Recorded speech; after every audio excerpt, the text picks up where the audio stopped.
is a quick impromptu video I thought I'd make on Umai bags and dry aging steak. What you can see here is a dry aged ribeye steak. I started this on the 3rd of March and this is the product 7 weeks later.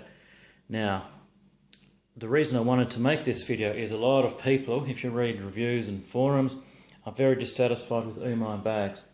Most people are satisfied, and I'm in the satisfied category by far. And this is a classic case of what a lot of people complain about, however.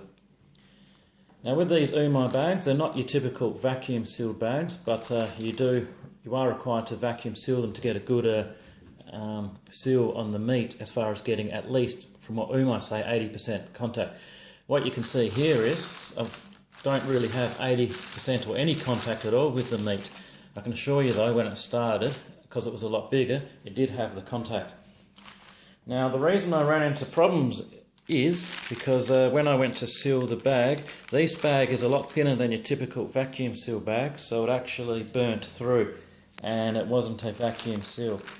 I'm going to make another video at some point later to show how we overcome this, but I persisted anyway, and so this is a classic case of where a vacuum sealer wasn't used at all in effect, because I did not have an appropriate vacuum seal.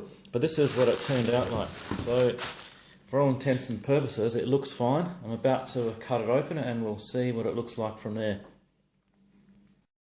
Okay, so I'm about to weigh the ribeye. It started out at 5.4 kilos, and as you can see it actually looks quite fine.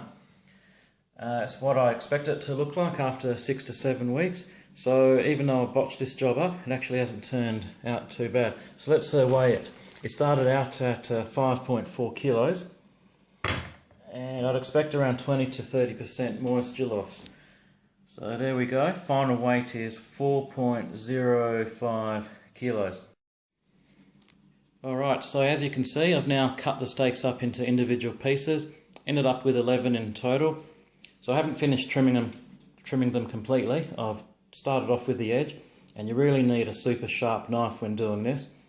So I'll further trim the bark off individually, as I find it easier that way. And here's one that's fully trimmed and I'll cook up in a little while.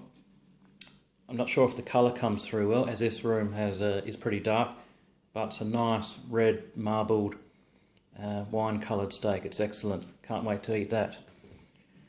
So as you can see, for an Umai process dry aging, I've really stuffed up. I've ended up with excellent quality steak.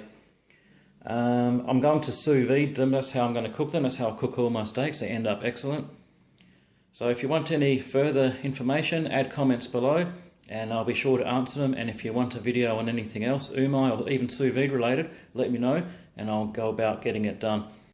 Just before I leave you to it and I go, here's the finished product. All the steaks trimmed up, all 11 of them, and here's all the offcuts. I've got them on the scales so we can see the final amount. So as we can see there, 1.34 kilos. So we started off with 5.4 kilos. The finished dry aging weight was 4.05 kilos, and I've lost a further 1.34 due to the trimming. So I'm about to cook these. I've fired up the sous vide machine, and happy days. See you next time. Bye.